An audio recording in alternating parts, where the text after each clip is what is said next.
سب سے بڑا ارادہ آپ نے کیا فرمایا؟ اللہم ولا تجعل الدنیا اکبر ہمی، میری توجہ کا مرکز دنیا کو نہ بنانا، میری توجہ کا مرکز دنیا۔ ہماری توجہ کا مرکز دنیا بن چکی ہے کہ نہیں؟ میں اکثر عرض کیا کرتا ہوں، بچہ بھی 2.5 سال کا ہے، ماں باپ کو فکر سوار ہو گئی کہ کس اسکول میں، اب 3 مہینے اور رہ گئے، کس اسکول میں اپنے بچے کا داخلہ کرا، فکر ہوتی ہے کہ نہیں؟ سرکاری اسکول جگہ جگہ ہیں، لیکن کوئی سرکاری اسکول میں بھیجتا نہیں بچوں کو، حالانکہ وہاں فیس بھی نہیں، بلکہ اب تو مدرسے والوں کو دیکھ کر حکومت والوں نے کیا کر لیا کہ مدرسے والے جو ہیں اپنے مدرسوں میں زکوٰۃ وغیرہ کا پیسہ جمع کرتے ہیں بیچارے، اور جو بچے حفظ کرتے ہیں، عربی پڑھتے ہیں، دینی ان کے کھانے پینے کا کیا کرتے ہیں انتظام۔ اسکول والوں نے بھی سرکاری اسکولوں میں دال چاول کا کیا کر لیا ہے نہیں، لیکن پھر بھی عام لوگ اپنے بچوں کو وہاں۔ اس کے برعکس پرائیویٹ اسکولوں میں بعض جگہ 1 لاکھ ایڈمیشن فیس، 50,000 30,000 20,000 تو عام معمول ہے ہی، پھر ماہانہ اسکول کی فیس اور پھر ٹرانسپورٹ کی فیس، یہ سب کے سب دینے کے لیے کیا ہوتے ہیں۔ اور 3 سال کا بچہ آج ایڈمیشن ہو گیا، کل بچے کو کہاں جانا ہے؟ اسکول، رات چھوٹی ہے کہ نہیں؟ آج تک گھر کے سارے بڑے دیر سے اٹھتے تھے، اب جو بچے کا داخلہ ہو گیا، کل بچے کو 6 بجے مثلا اسکول پہنچانا ہے، کل تک گھر کے بڑے 7 بجے کہاں سے اٹھتے تھے؟ بستر سے، لیکن آج بچے کو 6 بجے کہاں پہنچانا ہے؟ یہ جو کل 7 بجے اٹھ گئے تھے کتنے بجے اٹھ جائیں گے؟ 4 بجے اٹھ چکے ہوں گے۔ راتوں رات سارے گھر کے اندر کیا آ گیا؟ انقلاب آ گیا، اور اس 3 سالہ بچے پر ظلم شروع ہو گیا۔ یہ ظلم ہے کہ نہیں بھائی؟ 11 بجے تو سوتے ہیں، وہ بھی اگر گھر میں ٹی وی کی بیماری، اور اگر ٹی وی کا معاملہ ہو پھر تو 12-1 بجے کئی نمبر آتا ہے۔ اب اگر 11 بجے بھی سو گیا، صبح 4 بجے اٹھ گیا، کتنے گھنٹے ہو گئے؟ اب ایک بچے کے لیے، معصوم بچے کے لیے 5 گھنٹے کہاں کافی؟ اس کی آنکھیں نہیں، زبردستی ماں باپ اس کو اٹھا رہے ہیں اور بچہ رو رہا ہے، روتے روتے ماں نے بچے کو گاڑی میں ڈال دیا اور خود چلی گئی۔ اب ارادہ کیا کر لیا کہ اب تو 25-30 سال تک بچے کو پڑھانا ہی پڑھانا ہے۔ ایسا ہوتا ہے نہیں، میں پڑھانے کی مخالفت نہیں کر رہا ہوں، وقت کی ضرورت ہے۔ اس کے بعد بچہ ابھی پڑھنے سے فارغ ہوا ہی، اب فوراً فکر دامنگیر ہے کہ کب ہمارے بچے کو اچھی سے اچھی ملازمت۔ دیکھو اپنے بچے کی ساری زندگی دنیا کے بدلے میں بھیج دی نہیں، 30 سال 25 سال بچے کے لگائے، اس کے بدلے میں اس کو کیا ملی؟ ڈگری۔ یہ ڈگری دنیا ہے کیا آخرت ہے نا؟ پھر 25-30 سال لگائے، اس میں اس نے کیا کمایا؟ کچھ مال کا، انہیں ساری زندگی بچے کی کس پر لگائی؟ دنیا پر۔ 60 سال کا 50 سال کا باپ بن گیا، ابھی تک کلمے کے الفاظ بعض مرتبہ صحیح یاد، نماز کی پابندی نہیں۔ تو پیغمبر علیہ السلام نے کیا دعا کی؟ اللہم لا تجعل الدنیا اکبر ہمی ولا مبلغ علمی، میرے علم کا منتہا یا اللہ دنیا کو، ولا غایت رغبتی، اور میری رغبت کی انتہا کس کو نہ بنانا؟ دنیا کو۔ ہمارا معاملہ یہ ہے کہ نہیں ہے؟ تو ایک تو پیغمبر علیہ السلام کا دنیا کے ساتھ تعلق، آپ کی ان مبارک دعاؤں کی روشنی میں اور اس حدیث کی روشنی میں ہم کو یہ پتہ چل رہا ہے کہ پیغمبر علیہ السلام کا دنیا کے ساتھ بس ایک ضرورت کی حد تک کیا تھا؟ تعلق تھا۔ اور ہمارا جو ہے ایسا تعلق ہے کہ کسی اور چیز کی وہاں جگہ ہے۔ اس کے برعکس امام الانبیاء حضرت محمد عربی علیہ السلام کا اللہ کے ساتھ کیا تعلق تھا اور ہمارا کیا ہے؟ اس کے لیے بھی میں نے پیغمبر علیہ السلام کی ایک دعا پڑھی، کیا؟ اللہم اجعل حبک احب الاشیاء الی، اے اللہ اپنی محبت تمام چیزوں سے زیادہ مجھے عطا کر دے۔ یہ کون مانگ رہے ہیں؟ حضور صلی اللہ علیہ. اور ایک دعا میں یہ مانگتے ہیں اللہم اجعل حبک احب الی من ماء البارد. پروردگار اپنی محبت مجھے ٹھنڈے پانی سے بھی زیادہ عطا کر دے. پیغمبر علیہ السلام کو ٹھنڈا پانی بڑا محبوب تھا. حضور علیہ السلام کھانے پینے کے سلسلے میں کسی خاص چیز کا اہتمام جو اللہ پاک کی طرف سے میسر ہوا وہ تناول فرما لیا. بلکہ یہاں تک آیا ہے روایات میں کہ پیغمبر علیہ السلام نے پوری زندگی کبھی بھی 2 وقت پیٹ بھر کر کھانا تناول نہیں فرمایا.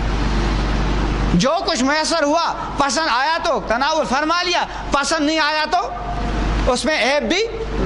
لیکن پانی کے سلسلے میں پیغمبر علیہ السلام اہتمام کے ساتھ ٹھنڈا پانی منگاتے تھے.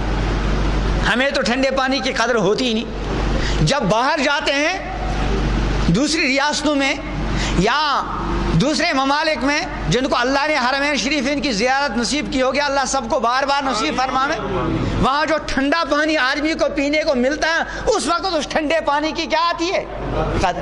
ہمارے بزرگوں میں حاجی امداد اللہ صاحب مہاجر مکی رحمہ اللہ تھے, ان کے مرید تھے حکیم الامت حضرت مولانا اشرف علی تھانوی رحمہ اللہ. انہوں نے اپنے اس مرید سے, حالانکہ حکیم الامت میں نے ابھی کہا بہت بڑے عالم تھے, ہر علم سے اللہ پاک نے نوازا تھا, لیکن اپنے باطن کی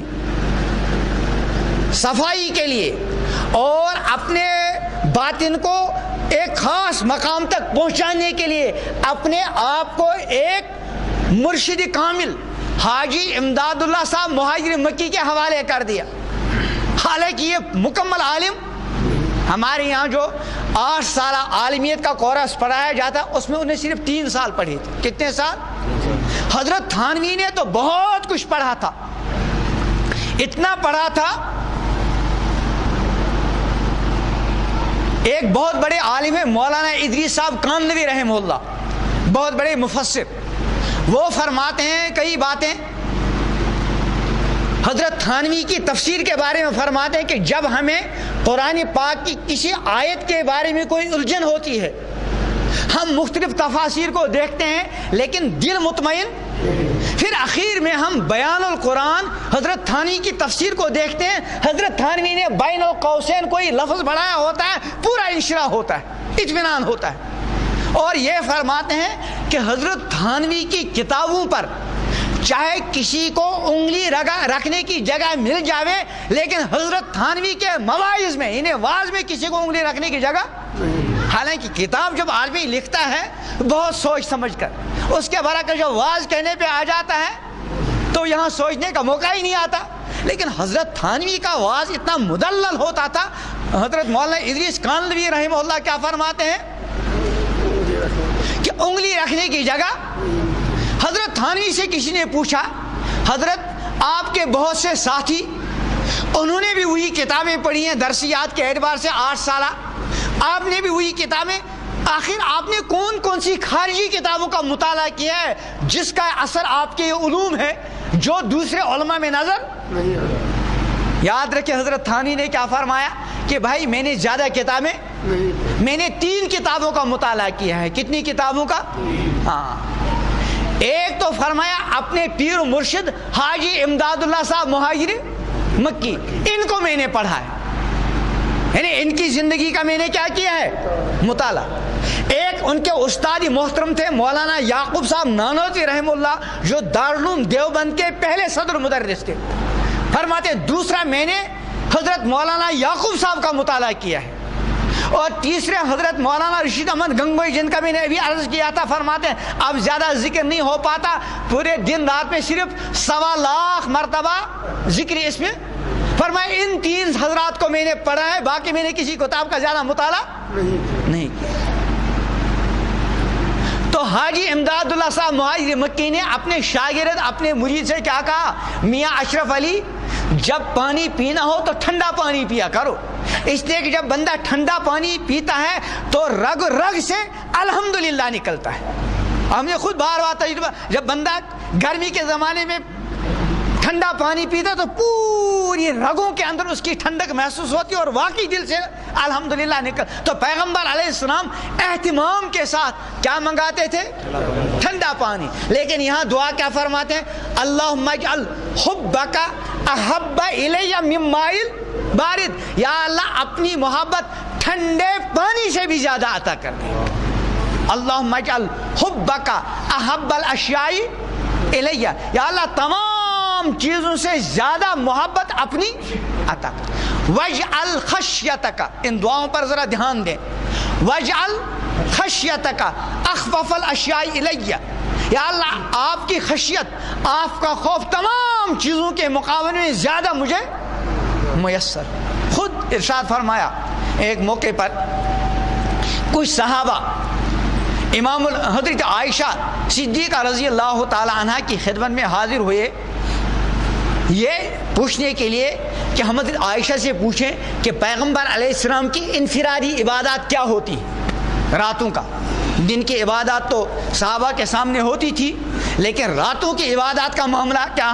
وہ ذرا وہ تو کوئی اور نہیں بتا سکتا، وہ تو ازواج مطہرات ہی بتا سکتی ہیں. اور صحابہ کی عادت تھی. عبداللہ ابن عباس جن کا میں نے بھی تذکرہ کیا، پیغمبر علیہ السلام کے کیا تھے؟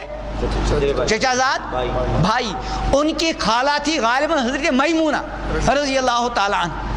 عبداللہ ابن عباس فرماتے میں ایک رات اس جذبے کے ساتھ گیا کہ میں پیغمبر علیہ السلام کی رات کی عبادت کا معاملہ اپنی آنکھوں سے دیکھ لوں. خود فرماتے ہیں کہ پیغمبر علیہ السلام اور حضرت میمونہ تکیے کی لمبائی پہ سو گئے اور میں تکیے کی چوڑائی پر. مثلا تکیہ ایسے ہو تو پیغمبر علیہ السلام اور حضرت میمونہ ایسے، اور عبداللہ ابن عباس نے ٹانگیں ادھر کی اور سر تکیے کی طرف.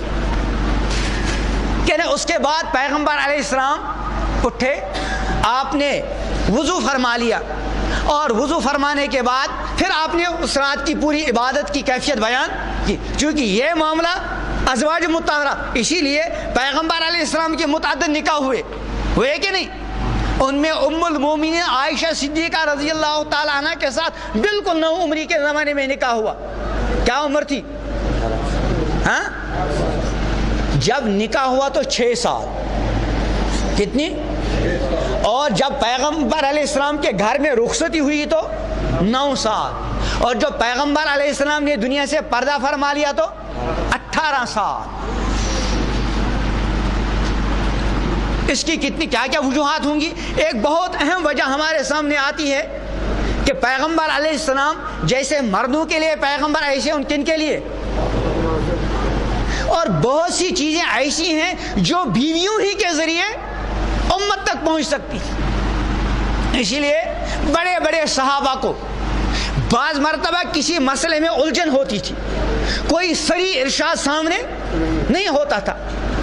بڑے بڑے صحابہ ام المومنین عائشہ صدیقہ رضی اللہ تعالی عنہ کی طرف کیا فرماتے؟ رجوع فرماتے. حضرت عائشہ کے سامنے پیغمبر علیہ السلام کی وہ 9 سالہ صحبت کا زمانہ، اس کی روشنی میں ام المومنین حل پیش فرماتی تھی. صحابہ کیا ہوتے تھے؟ بہرحال یہ صحابی حاضر ہوئے اور حضرت عائشہ سے پوچھا ہمیں ذرا پیغمبر علیہ السلام کی رات کی عبادت بتائیں. صحابہ یہ سمجھے شاید پیغمبر علیہ السلام ہمیشہ پوری رات کیا رہتے ہوں گے؟ بیدار، اور ہمیشہ کیا رہتے ہوں گے؟ اکثر روزے سے. حضرت عائشہ صدیقہ رضی اللہ تعالی عنہ نے فرمایا کہ پیغمبر علیہ السلام کی رات کا معمول یہ تھا. روایت میں آتا ہے کہ اگر آپ پیغمبر علیہ السلام کو رات کے اندر سوتا ہوا دیکھنا چاہتے تو سوتے ہوئے ملتے، اور اگر آپ پیغمبر علیہ السلام کو نماز کی حالت میں دیکھنا چاہتے تو وہ بھی ملتے. یعنی رات کا کچھ حصہ آپ کیا فرماتے؟ آرام. اور رات کا کچھ حصہ کیا فرماتے؟ اللہ کے بعد خود قرآن کا حکم ہے یا ایھا المزمل قم اللیل الا قلیلا نصفہ او انقص منہ قلیلا او زد علیہ ورتل القرآن واذکر اسم ربک وتبتل الیہ تبتیلا. تو ام المومنین نے پیغمبر علیہ السلام کی انفرادی عبادت کو بیان کیا. صحابہ کو اپنی جگہ جو ان کا گمان تھا کہ پیغمبر علیہ السلام پوری رات بیدار رہتے ہوں گے اور ہمیشہ نفلی روزے رکھتے ہوں گے، لیکن ویسا معاملہ تھا نہیں. تو ان کو لگا کہ یہ کیا ہے؟ کم. اور نے یہ سوچا پیغمبر علیہ السلام کو تو مقام تو کیا کہنا، کہاں آپ کا ایک سجدہ، کہاں ہماری زندگی بھر کی نمازیں ہمارے لیے اتنا کافی نہیں۔ اس لیے ایک نے یہ ارادہ کہ میں تو کبھی سوؤں گا ہی نہیں، دوسرے نے کہا میں کبھی افطار کروں، ہمیشہ کیا رکھوں گا، پیغمبر علیہ السلام کو یہ اطلاع پہنچی، آپ نے ان کو بلایا اور پوچھا کیا تم نے یہ کہا ہے؟ پیغمبر اس میں تحقیق کرتے تھے۔ ایک صحابی ہے عبداللہ ابن عمر ابن العاص رضی اللہ تعالیٰ عنہ، ان کے اندر عبادت کا ذوق تھا، ہمیشہ روزہ رکھتے تھے۔ پیغمبر علیہ السلام نے ان کو بلوایا اور فرمایا کہ تمہاری شکایت ہے، ہمارے یہاں شکایت جائے گی تو کس کی؟ میرا بچہ نماز نہیں پڑھتا، رمضان کے روزے نہیں رکھتا۔ وہاں شکایت یہ نہیں تھی، وہاں شکایت کیا تھی کہ تم مسلسل روزے رکھتے ہو۔ عرض کیا اللہ کے رسول ایسا ہی، فرمایا ایسا مت کرو۔ پھر میں آپ فرمائے کیا کروں؟ آپ نے فرمایا ایام بیس کے روزے رکھا کرو، انہیں رمضان کے علاوہ ایام بیس کے روزے ہر مہینے کی چاند کی تاریخ کی 13، 14 اور ایام بیس۔ عبداللہ ابن عمر ابن العاص فرماتے اے اللہ کے رسول یہ تو میرے لیے کافی نہیں، مجھے کچھ اور چاہیے۔ حضور علیہ السلام فرماتے ہیں پھر ایسا کر لو کہ ایک دن روزہ رکھا کرو اور 2 دن افطاری، میں ہر مہینے کے کتنے روزے؟ 10 اور 20 دن افطار، یعنی نفلی روزے مرا رمضان کا مرا۔ انہیں عرض کیا اللہ کے رسول اس سے میرا کام میں اور زیادہ چاہتا ہوں۔ آپ نے فرمایا پھر ایسا کر لو ایک دن روزہ رکھو اور ایک دن کیا کرو؟ افطار۔ اور یہ ہے سومی داؤد علیہ السلام کے روزے رکھنے کا طریقہ یہی تھا۔ آپ نے فرمایا اللہ کے رسول میں تو اس سے بھی افضل چاہتا ہوں۔ آپ نے اس سے افضل کچھ نہیں۔ تو بہرحال وہ صحابی آئے اور انہیں عرض کیا اللہ کے رسول ہاں ہم نے ایسا کہا ہے، تو آپ نے ارشاد فرمایا کہ میں تم میں سب سے زیادہ اللہ سے ڈرنے والا ہوں۔ میں نے جو حدیث پڑھی تھی وَاجْعَلْ خَشْيَتَكَ أَخْفَفَ الْأَشْيَاءِ عِنْدِي، سب سے زیادہ خشیت آپ کی ہو۔ تو تھے پیغمبر علیہ السلام خشیت والے۔ تیسری دعا جو آپ نے کی اس کو ذرا توجہ سے سنیے، کیا فرمایا؟ اللہم اجعل حبک احب الاشیاء الی واجعل خشیتک اخفف الاشیاء واقطع عنی حاجات الدنیا بالشوق الی لقائی۔ اے پروردگار اپنی ملاقات کا شوق مجھ پر ایسا غالب کر دے کہ دنیاوی حاجات کا میرے ساتھ کوئی معاملہ ہی نہ رہے۔ واقطع عنی حاجات، قطع کر دے دنیاوی حاجات مجھ سے۔ وقت انی حاجات کی دنیا، کیسے؟ بالشوق الی لقائک، آپ کی ملاقات کے شوق کے غلبے سے۔ جب آدمی کو کسی کی ملاقات کا شوق بہت غالب آ جاتا ہے تو دوسری چیزوں کا کیا ہے؟ دوسری چیزوں کا کی طرف دھیان۔ تو اللہ کے پیغمبر علیہ السلام نے اللہ سے یہی مانگا کہ اپنی ملاقات کا شوق ایسا غالب کر دے کہ دنیاوی چیزوں کے ساتھ میرا تعلق۔ اور ایک آخری چیز جو آپ نے ارشاد فرمائی، کیا فرمایا؟ وَإِذَا أَقْرَرْتَ أَعْيُنَ أَهْلِ الدُّنْيَا مِن دُنْيَا، کہ اے اللہ جب آپ دنیا داروں کی آنکھوں کو ٹھنڈا کریں ان کی دنیا دے کر، جس کے اندر دنیا کے طلب ہو اس کو دنیا ملنے سے آنکھوں میں کیا ہے؟ ٹھنڈک محسوس ہوتی ہے، انہیں سکون ملتا ہے بعض مرتبہ اس کو۔ حالانکہ ایمان والے کو قلبی سکون نہیں ملے گا۔ ابھی مولوی سجاد صاحب فرما رہے تھے، بلکہ قرآن میں ہے الذین آمنوا تطمئن قلوبہم بذکر اللہ، ایمان والوں کو اطمینان کس سے ہوتا ہے؟ اللہ کے ذکر سے۔ اس کے بعد اللہ کیا ارشاد فرماتی ہے، اس کو توجہ سے سنیے، الا خبردار یاد رکھو، بذکر اللہ، اللہ کے ذکر ہی سے۔ اس کو کہتے ہیں عربی میں حصر، جیسے ایاک نعبد، ایک ہے نعبدو کا، ایک کیا ہے؟ نعبدو کا، ایک ہے ایاک نعبدو۔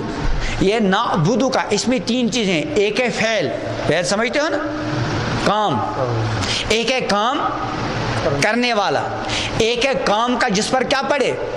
اثر پڑے، ہے نا۔ میں نے کھانا کھایا، ایک ہے کھانے والا، یہ ہو گیا فاعل۔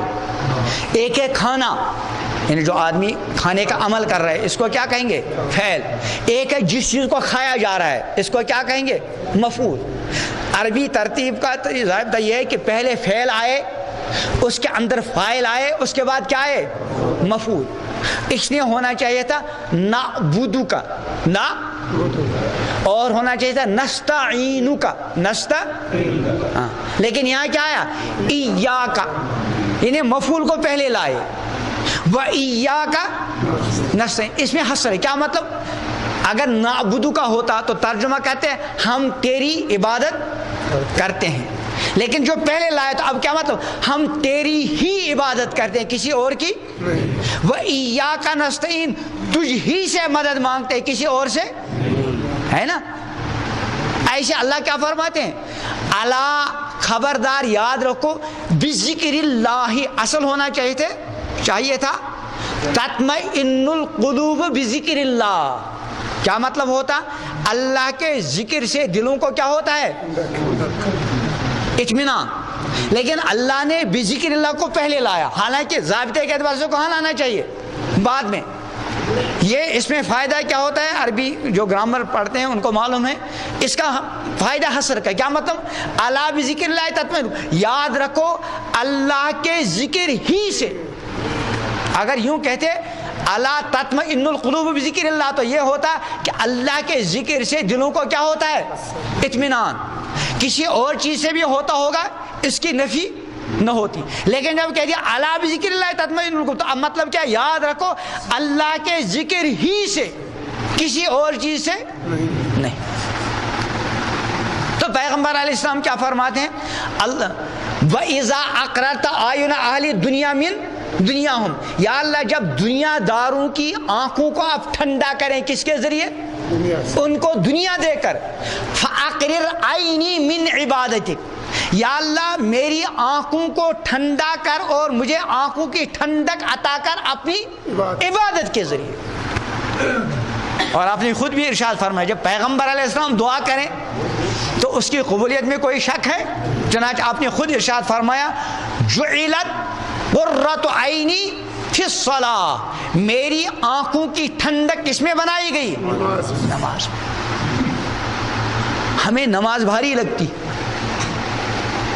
میں کل ایک جگہ عرض کر رہا تھا کہ نماز کا مقام اللہ کے یہاں کیا ہے، دین اسلام میں نماز کا مقام کیا ہے کہ پیغمبر علیہ السلام کے زمانے میں، صحابہ کے زمانے میں بغیر نماز کے تو ایمان مانا ہی نہیں جاتا تھا۔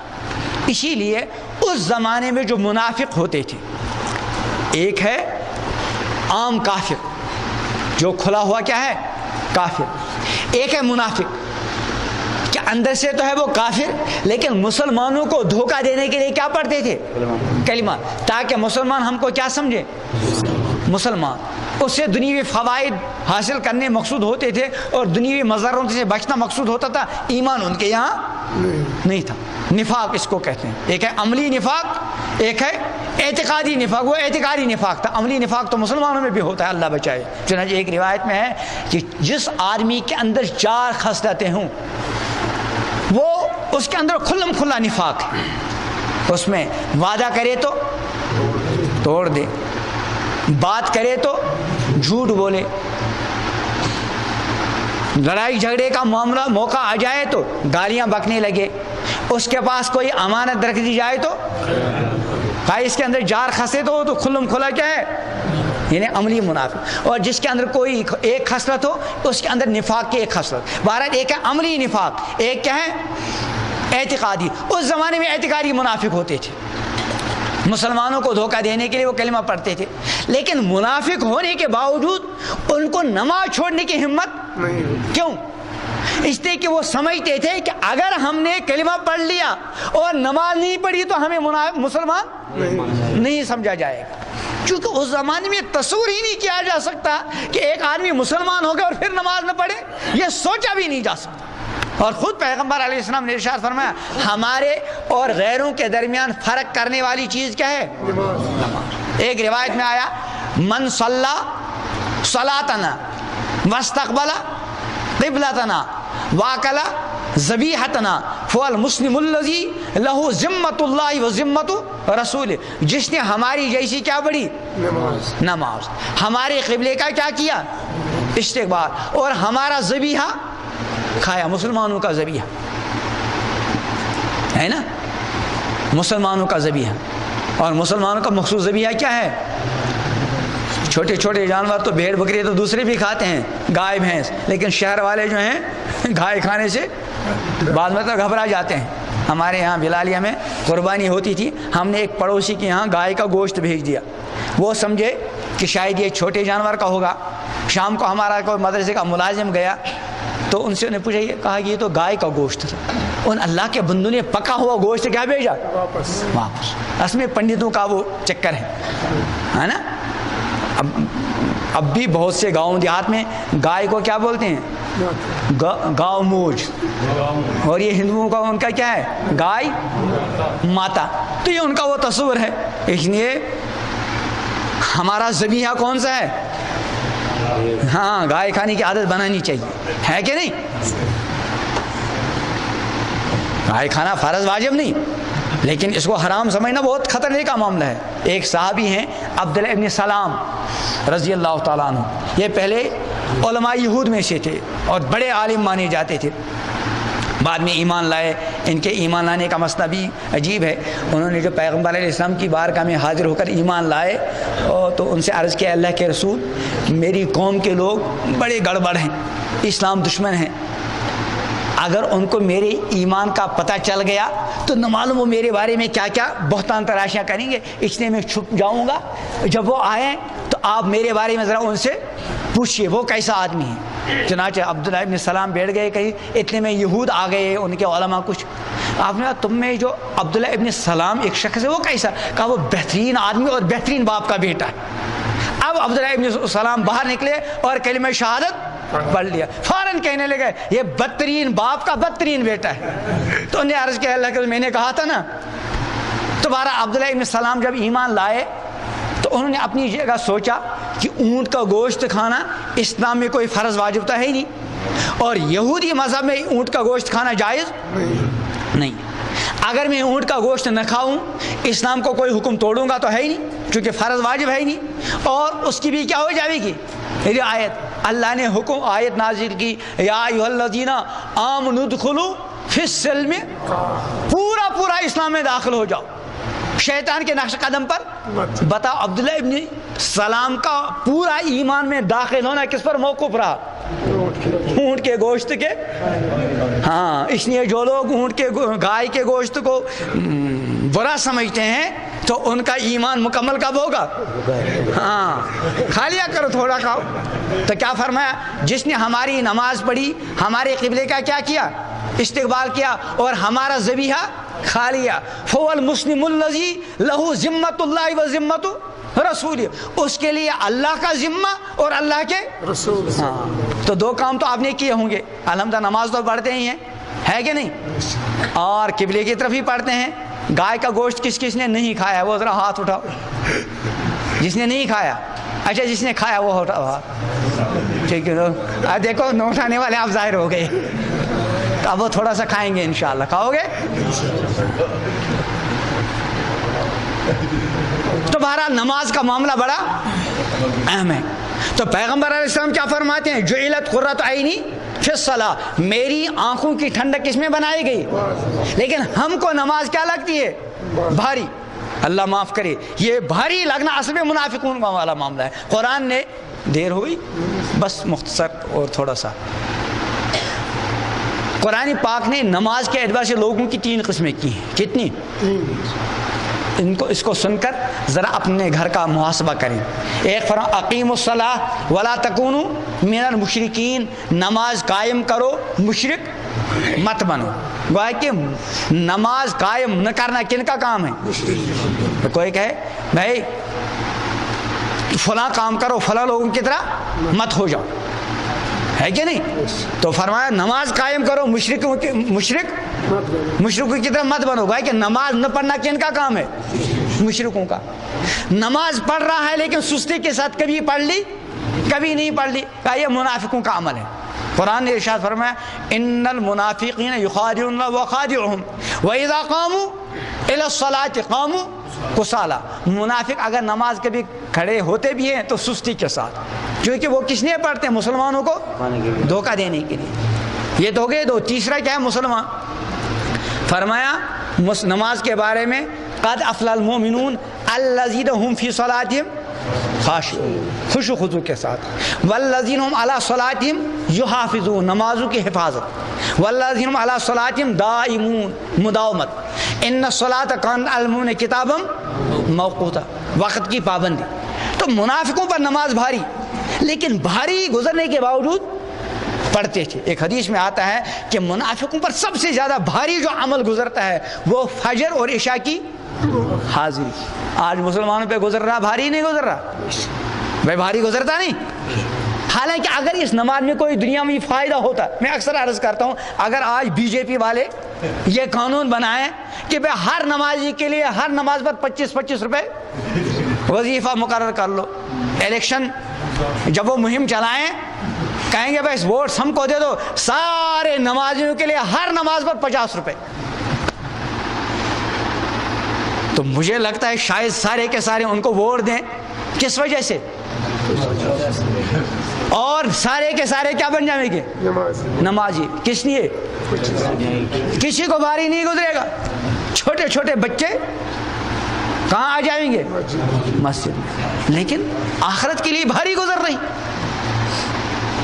یہ اصل میں وہ آخرت کو جو تصور ہونا چاہیے وہ نہیں۔ یہ قرآن نے ارشاد فرمایا وَإِنَّهَا، یقیناً وہ یعنی نماز، لَكَبِيرَةٌ، البتہ بھاری ہے۔ نماز یقیناً کیا ہے؟ بھاری ہے۔ لیکن کن لوگوں پر بھاری نہیں؟ اللہ، نماز ہر کسی پر بھاری ہے، اللہ مگر علی الخاشعین، ان خشوع خضوع کے ساتھ نماز پڑھنے والوں پر بھاری نہیں، الذین، جن کو یہ یقین ہے، انہم ملاقو ربہم، انہیں اپنے رب سے کیا کرنی ہے؟ ملاقات، وانہم الیہ راجعون، اور انہیں اپنے رب کی طرف کیا جانا ہے؟ واپس۔ ان پر بھاری نہیں ہے۔ اب جو بھاری گزرتی ہیں اس کا مطلب اندر کا جو یقین ہے اس یقین پر دھول بیٹھی ہوئی۔ یہ تو نہیں کہیں گے کہ یقین نہیں ہے، اگر یقین ہے تو پھر ایمان ہی نہیں۔ اور مسلمان کے بارے میں ہم یہ نہیں کہیں گے، البتہ یہ کہیں گے کہ اس یقین کے اوپر کیا بیٹھا ہے؟ وجہ کیا ہے کہ پورے دل پر قبضہ کس نے جما رکھا ہے؟ دنیا کی محبت نے۔ اور حدیث میں آیا حب الدنیا رأس کل خطیئہ، حب الدنیا، تمام خطاؤں کی جڑ کیا ہے؟ دنیا کی محبت، ساری خطاؤں کی جڑ اور بدترین بیماری۔ بہرحال میں دور پہنچ گیا۔ میں نے شروع میں آیت پڑھی تھی کہ لقد کان لکم فی رسول اللہ اسوۃ، پیغمبر علیہ السلام کی مبارک زندگی میں ہم سب کے لیے کیا ہے؟ بہترین نمونہ۔ اس وقت میں نے دو چیزیں بیان کی، ایک پیغمبر علیہ السلام کا دنیا کے ساتھ تعلق، کتنا آپ نے کیا فرمایا کہ کسی سائے کوئی سوار جا رہا تھا، راستے میں کوئی سائے دار درخت تھا، گرمی لگی، تھوڑی دیر وہاں سایہ لے لیا، پھر آگے چل پڑا اور درخت کو کیا چھوڑا؟ تو ظاہر بات ہے اس کے ساتھ کیا تعلق ہوگا؟ کوئی بلڈنگ نہیں بنائے گا، بنگلہ نہیں بنائے گا، کچھ تھوڑی دیر کے لیے سستا لیا آگے چل دیا۔ اسی طرح آپ کا دنیا کے ساتھ بس ضرورت کے حد تک کیا تھا؟ تعلق۔ اور یہی شان کس کی ہے؟ مسلمانوں کی ہونی چاہیے۔ اور دوسری بات کیا میں نے عرض کی کہ اللہ تعالیٰ کی محبت سب سے زیادہ غالب۔ ہم بھی ارادہ کریں گے کہ انشاءاللہ آج کے بعد ہم دنیا کے ساتھ ضرورت کا تعلق رکھیں گے، ضرورت کا، اور اصل تعلق کس کے ساتھ رکھیں گے؟ اپنے اللہ کے ساتھ، امام الانبیاء حضرت محمد عربی علیہ السلام کے ساتھ، دین اسلام کے ساتھ، آخرت کے ساتھ، اللہ کے دوستوں کے ساتھ، اولیاء اللہ کے ساتھ، بزرگان دین کے ساتھ۔ اللہ تعالیٰ مجھے بھی نصیب فرمائے، آپ حضرات کو بھی نصیب فرمائے۔ اللہم لک الحمد ولک الشکر ولک الثناء الحسن۔ اللہم صلی علی سیدنا محمد وعلی آل سیدنا محمد واصحاب سیدنا محمد وبارک وسلم۔ اللہم لا تجعل مصیبتنا فی دیننا، اللہم لا تجعل مصیبتنا فی دیننا ولا تجعل الدنیا اکبر ہمنا ولا مبلغ علمنا ولا غایت رغبتنا ولا تنزع عنا صالح ما آتیتنا۔ اللہم اجعل حبک احب الاشیاء الینا واجعل خشیتک اخفف الاشیاء عندنا واقطع عنا حاجات الدنيا بالشوق إلى لقائك وإذا أقررت أعين أهل الدنيا من دنياهم اللهم فأقرر أعيننا من عبادتك اللهم فأقرر أعيننا من عبادتك یا اللہ یہ تیرے بندے بہت دیر سے تیرے گھر میں آ کر اللہ تیرے دین کی بات سن رہے ہیں، تیرے محبوب حضرت محمد عربی صلی اللہ علیہ وسلم کا مبارک تذکرہ سن رہے ہیں۔ میرے اللہ اس جمع ہونے کو ہم سب کے لیے کامل مغفرت کا ذریعہ بنا دے،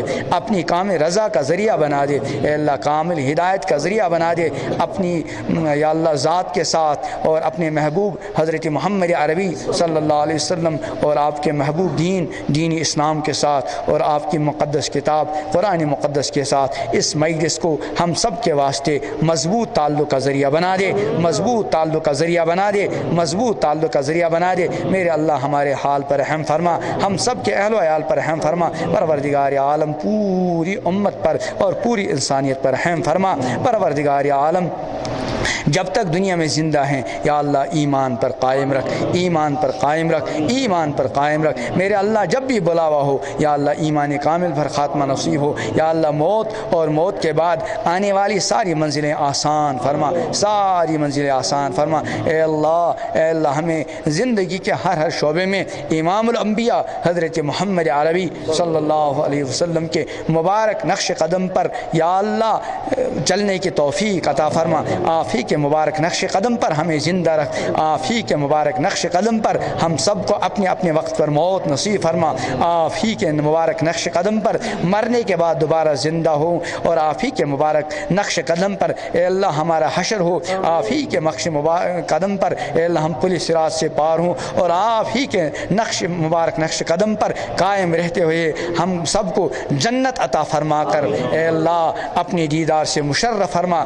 اپنے محبوب حضرت محمد عربی صلی اللہ علیہ وسلم کا دنیا میں کامل اتباع نصیب فرما، آخرت میں آپ کا قرب عطا فرما، آپ کی شفاعت عطا فرما، آپ کی نزدیکی عطا فرما، آپ کے حوض کوثر سے ہم سب کے گھر والوں کو میرے عظیم اللہ سیرابی عطا فرما۔ میرے اللہ ہم اس مبارک مجلس میں آپ کے مبارک گھر میں اے اللہ تمام گناہوں سے توبہ کرتے ہیں آنکھ کے گناہوں سے، توبہ کرتے ہیں زبان کے گناہوں سے، توبہ کرتے ہیں کان کے گناہوں سے، توبہ کرتے ہیں ہاتھ پیر کے گناہوں سے، توبہ کرتے ہیں مال کی محبت کے گناہ سے، توبہ کرتے ہیں میرے اللہ دنیا کے ایسے تعلق کے گناہ سے، میرے اللہ جو تعلق تیرے نزدیک یا اللہ ممنوع ہے میرے اللہ، اور عہد کرتے ہیں کہ انشاءاللہ اب زندگی بھر 5 وقت نمازوں کی پابندی کریں گے، رمضان کے روزے رکھیں گے، قرآن کی تلاوت کرتے رہیں گے، آپ کا ذکر کرتے رہیں گے، آپ ہی سے مانگا کریں گے،